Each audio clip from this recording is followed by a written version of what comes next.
we are greeting now Mr. Leonid Plekhanov from Global Energy Transmissions from the USA. So please welcome.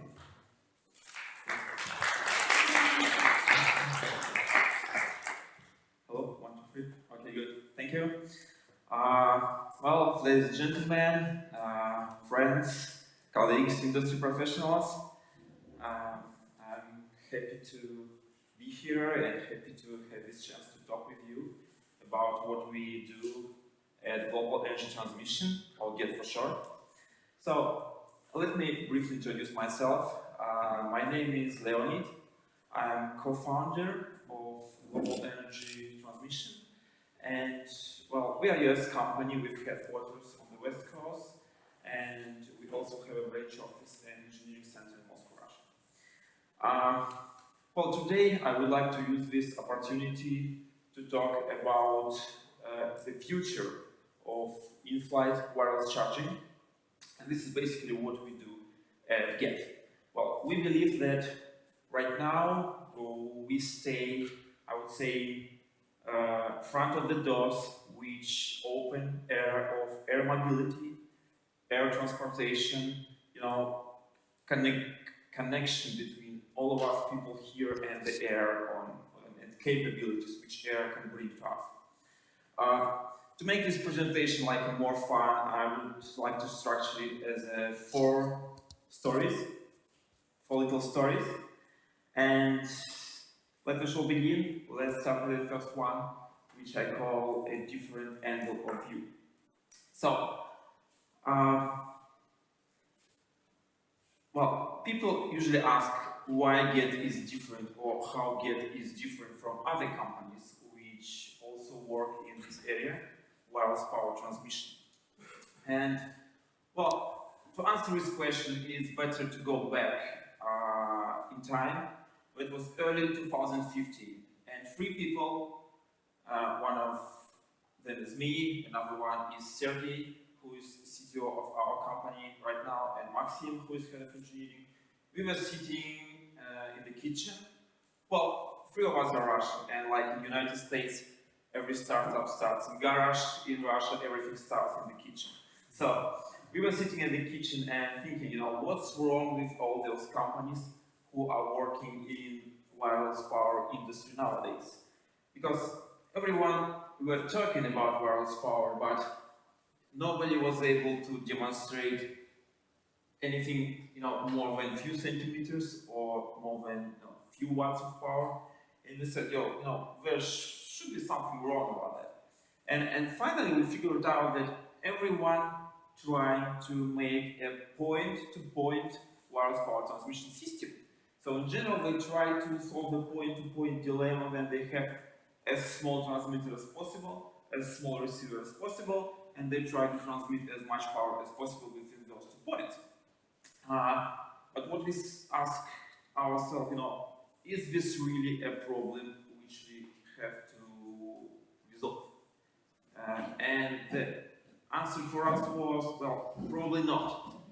Because if you think about wireless power and a real task which we need to do here, well, take this rule. There are several dozens of people here.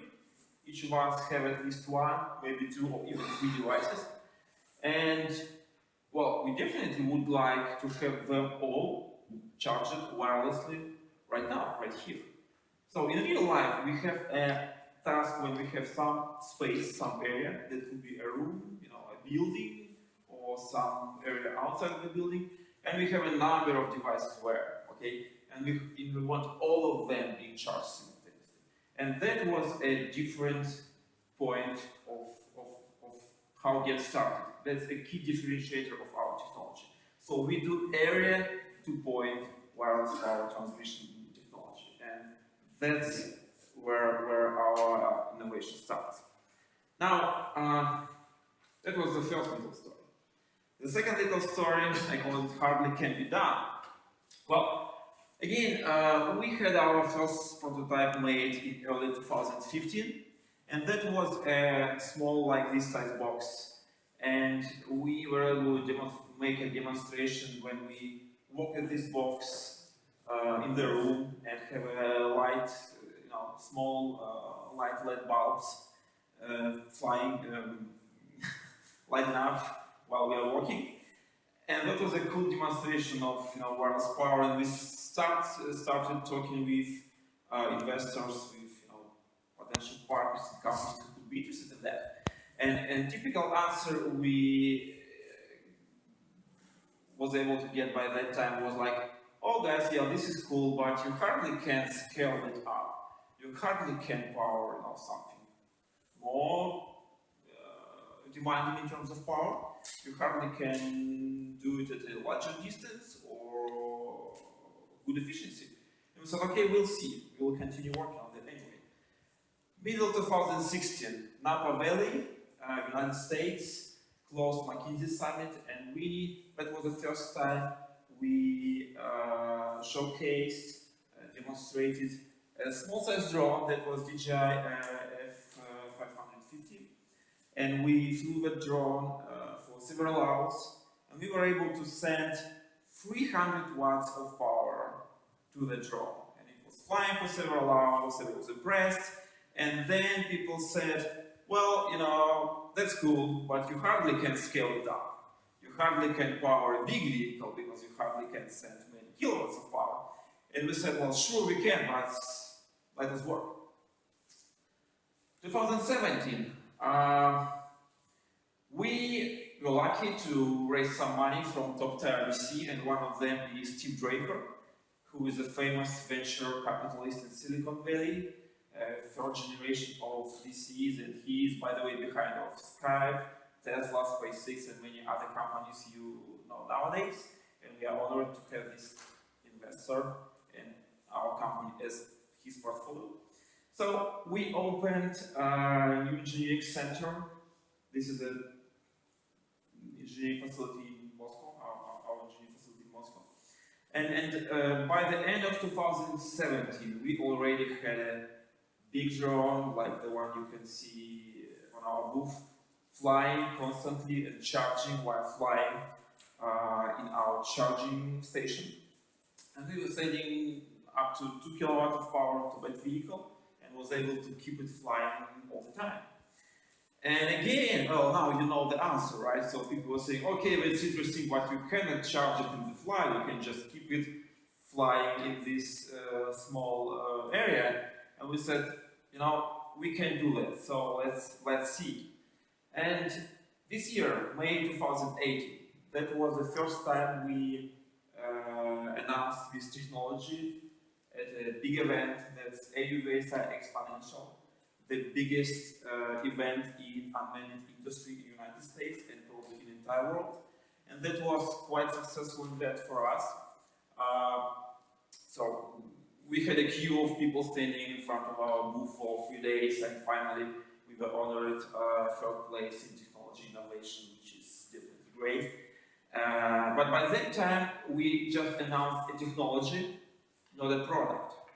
So during, between May and now, several months gone, and we spent that time really was working hard to be able here announce and showcase a product. And so now we are saying, okay, we have a system. We have a system which is capable to quickly charge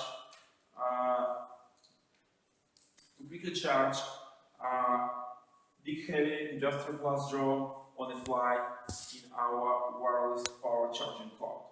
Well, what it means that if you have a drone equipped with our wireless power receiving system and our rapid battery charging pack, then as soon as you fly inside the transmitting antenna, which is basically a loop of several meters in diameter, as soon as you get inside that spherical area formed by the transmitting antenna, the drone starts charging.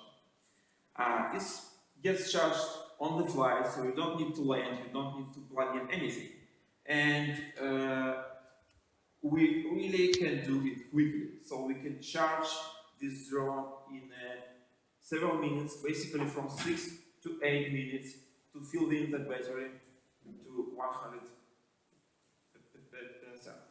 So now many people ask, why do you do charging in flight? Why not to land, or why not to even plug in? But well, you definitely can land. But if you think that you just need few minutes for charging, then probably you would like to avoid takeoff and landing, because first of all, this is the most risky event in any aviation industry. Secondly, well, if you think about not just a single drone, but many drones or even army of drones, then you definitely don't want a dedicated charging spot. You want to have some space where you can charge as many drones as you need. And this is what our system provides. So you can have one drone, 2, 3, 4, as long as you have enough space and enough power, you can charge them all simultaneously during those few minutes again. So this is a perfect system as autonomous solution for efficient rapid charging in flight. And it's, now we are speaking with many companies, big and small, from Fortune 100 and startups, and they are heavily interested in this technology, especially for applications like monitoring. Then you have some infrastructure object, maybe industrial plants, and you want to do monitoring on a regular basis to observe, to control, to make it security. And you can deploy such stations one after another in a distance from several kilometers up to 10 or 20 kilometers apart. And drone can fly from one to another. As long as you need more power, you just hover above the closest station, get enough power, and continue mission. So this is our current state, and now we announce pre-orders for this system. But this is not the end. This is the end of the second story, but we have 2 more left. So third story: John, his mom, and this guy. Well, with this system which I just described, we can deploy sort of the network in the cities. For example, if you take Berlin, and we deploy such stations on rooftops, several kilometers apart, 30 to 50 stations for the whole city, then we can have unlimited line and unlimited range within this network, which is absolutely necessary for delivery. Why? Well, here's the story about Joe and his mom. Joe is a cool guy. He's tech geek. He knows about blockchain, for sure, big data, artificial intelligence, drones, of course, modern smartphones, sometimes Linux, everything, And by the way, he loves pizza. And today he decided to order a pizza. He just took his smartphone and take his smartphone, find his favorite pepperoni, push the order button, and bam, he sees there is a new service. Order delivery, 15 minutes using drones. Wow, that's cool. He pushed the button, yes, I want to use the drone for pizza delivery, and just start looking how the drones, comes from the pizza to his apartment. And then he already started a Facebook online video translation to show how it's happening. And counting 7 minutes, 6, 5, 4, 3, and bam, mom calls in. And Joe just takes the phone and starts, mom, I just ordered the pizza with the drone, can you please? But by the way, mom comes, calls once in a month or 2. So you can imagine what moms can answer to that. And finally, Joe cannot wait, he's flight back, Joe can get his pizza, everyone disappointed, and that's not a good end of story. So with a system like this, the end of story would be really, happy, because everyone will be happy if drone can fly to the closest station, wait for a few minutes, once he identifies what's happened with Joe, and then the pizza can be delivered. And then everyone is happy, everyone gets his pizza call, that's it. But this is not really a story about Joe or his mom. This is a story about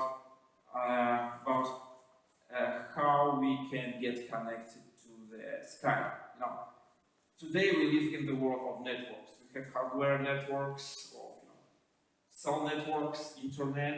We have software networks on top of that, which is social networks and communication. And finally, what we introduce here is concept of wireless power network, which connect us, people, to the sky.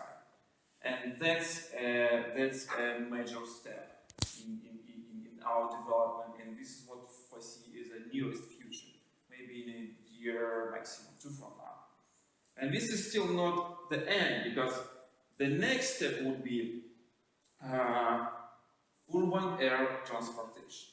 So our system, well, if you think of our system in terms of physics and what is happening there, as soon as we double size of receiving antenna, we can receive 16 times more power at the same density of magnetic and electric field.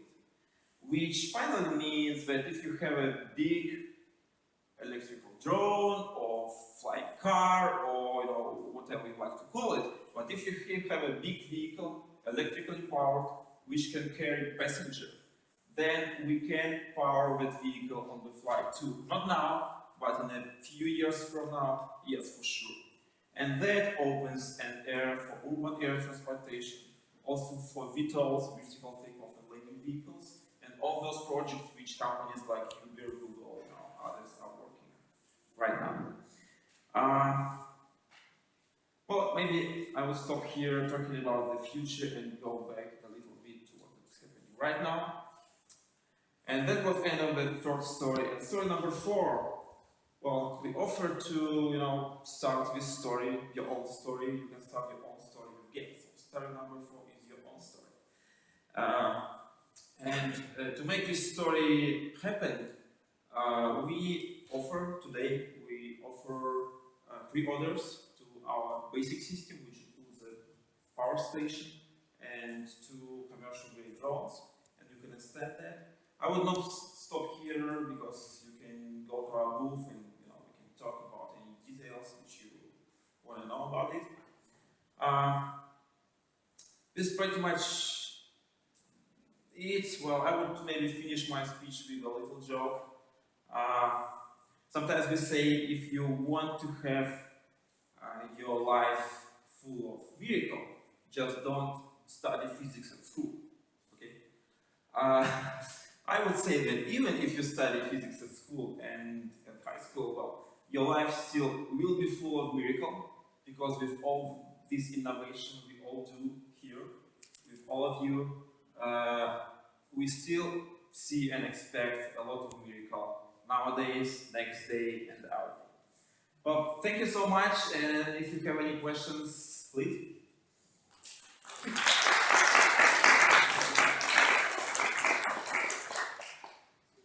I see question already. So one question, I will come back to you after this.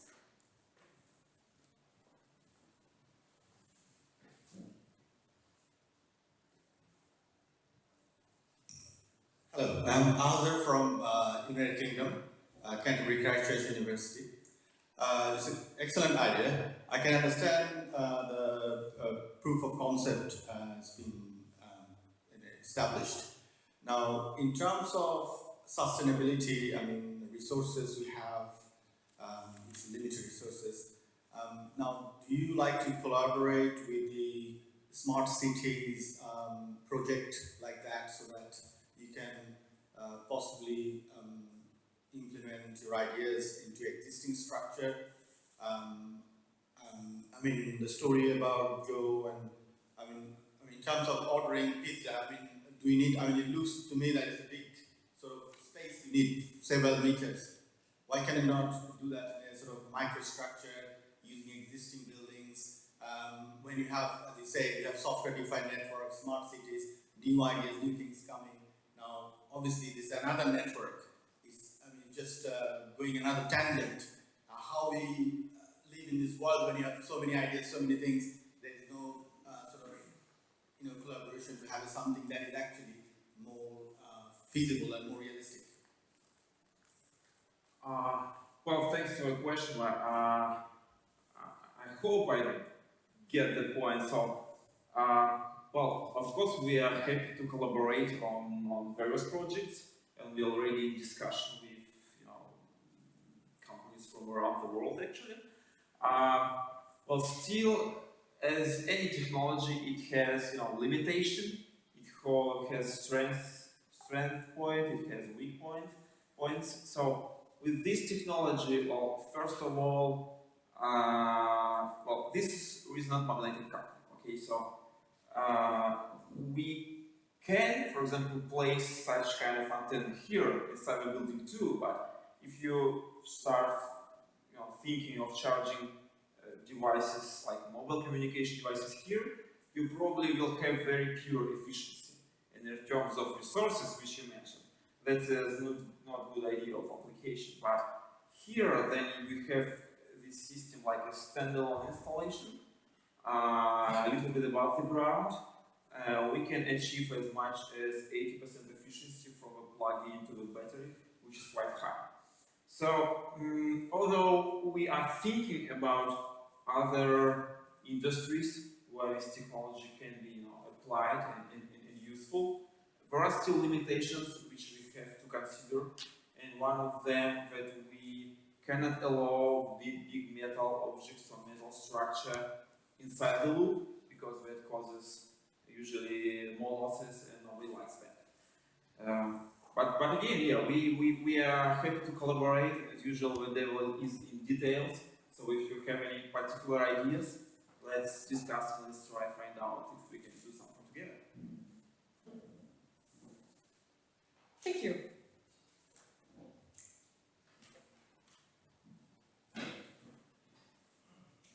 Thank you for your presentation. I actually have three questions, and I think you just answered one of them already. So my company focuses rather more into the automobile industry, scaling this your technology up for charging electric vehicles. I mean, from your previous answer, I assume that a car could not be wirelessly charged with the current state that your technology is at. Is that correct? Well, yeah, I mean, technically it could be charged, but practically you will not have efficiency which you like because much of the energy will be just lost for overheating of metal frames of the car body. So that is why we do not think this is a good fit for car industry, and that is why we are focused on drones because usually there are no metal in drones or just a few because they have to be lightweight. And when it comes to safety for human beings, like would it be possible if there's like a manned drone, like a passenger drone, like a taxi drone, is it possible for people to be inside of the circle as well, theoretically speaking, or technically? Well, yeah, right question. Well, of course, we think about safety of the system, and if you stay just 1 meter apart from this transmitting antenna, then you can be there 24 hours a day, 7 days a week, because we are below World Health Organization standards for exposure to magnetic and electric field. So it's absolutely safe. And in terms of electrical flying vehicle with passenger inside, so that's also not going to be a problem. Due to the same reason, it's safe. Yeah. And last question regarding the application of this technology in open areas, like in what you've already demonstrated that you are testing it on, outside. How does it react to harsher conditions, like in winter, as dampened as if there's rain? Well, yeah.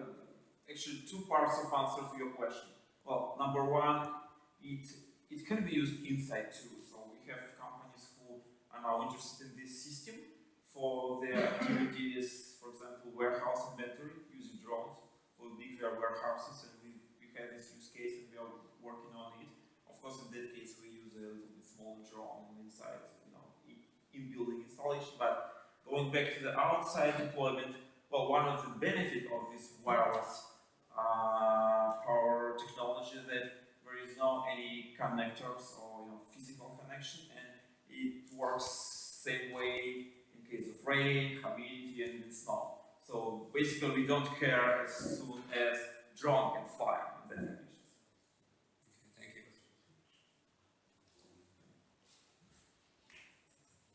Thank you. Does somebody else has some question? Do I see a hand? Yep.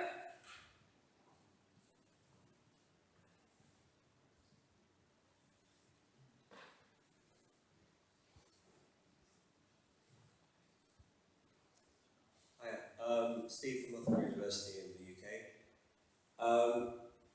Let's pretend I've got a drone that's not very good at holding its height. Does that matter? So say the drone is a meter above or below your transmitter. Would that affect the charge rates and so on and so forth? So I'm not sure I get the question. Are you asking if drone is not, or just 1 or 2 meters below the charging surface, or? Yeah, so say your charge surface is there, if it's a meter above, 2 meters above.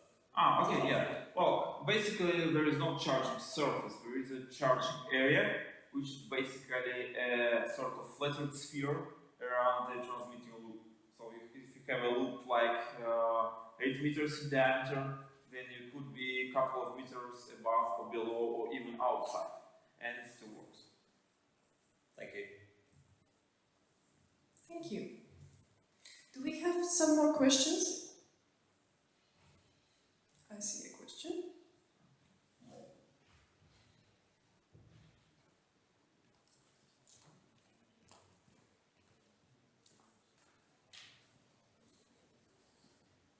Hi, thanks for the presentation. My question was, what payload does it add to the drone itself? Because, for example, you have a drone which can carry 5 kilo payload. What payload is it going to add in your system? Your charging system? Oh, yeah, sure. I mean, we have additional electronics and antenna on board, and you have to add some payload to carry that. Well, basically for that system which we offer right now, the drone can carry up to 6 kilograms of payload, but still that does not include weight of antenna and electronics. So now to answer just maybe the question about the weight of those pieces, the weight of high power electronics on board, which step down voltage and converts AC to DC, it weighed like 300 grams, and the weight of the receiving antenna maybe up to 800 grams, and that's actually a very, very lightweight in terms of power which you can get, because you can get up to 8 kilowatt of power constantly on board, and that's part of the innovation. They're really, really lightweight receiver. And can the system be applied also to different sizes of drones, for like smaller or, I mean, the size of the drone itself? Well, yeah, definitely we can consider different sizes, but in general, bigger is better. Because as just what I was talking about, as soon as you double the size of antenna, you can have 16 times more power. So same law applies if you shorten size of antenna. So for a small size drone, it probably would be hard to have a good, reasonable payload value. So which is why we think this is very good specifically for industrial application. Then you have a big size drones with a lot of equipment on board and use that. Thanks. Thank you very much. So, is there anybody else? Yep.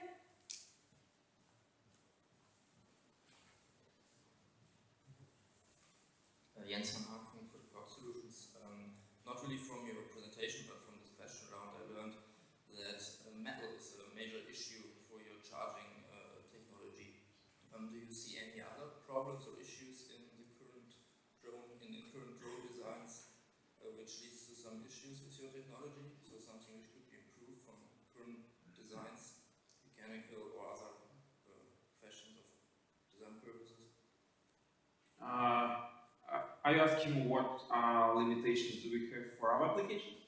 No, for the drones. The drones. Is the drone design at the moment, is it perfect for your technology, or do you see any things you would like to have different from the drone manufacturers to make it more suitable for you? I don't think so. So we actually measure it, well, how the field, for example, affect other devices, sensors like GPS, etc. And we didn't find any difference as a regular behavior. Also, the system does not cause any harmful interference to various type of communication. So no issues at this side. Even about metal objects, if this is really huge metal objects literally inside the charging cloud, then yeah, that could be a problem. But if it's something smaller and just a meter away or a couple of meters, then it's not a bigger problem too. So in general, the system is quite universal, I would say, and by the way, very flexible. So this loop, the transmitting antenna, not necessarily should be a circle or any particular shape. It just should be a loop with any shape you like to or need to, like a star, box, lane, ellipse, whatever you want to. So it's quite flexible, and yeah, I don't see any other problems or issues which we might have here. Thanks. Thank you. We can do also some other question, no problem. So that's it. Okay, if you have any further questions, just go to our booth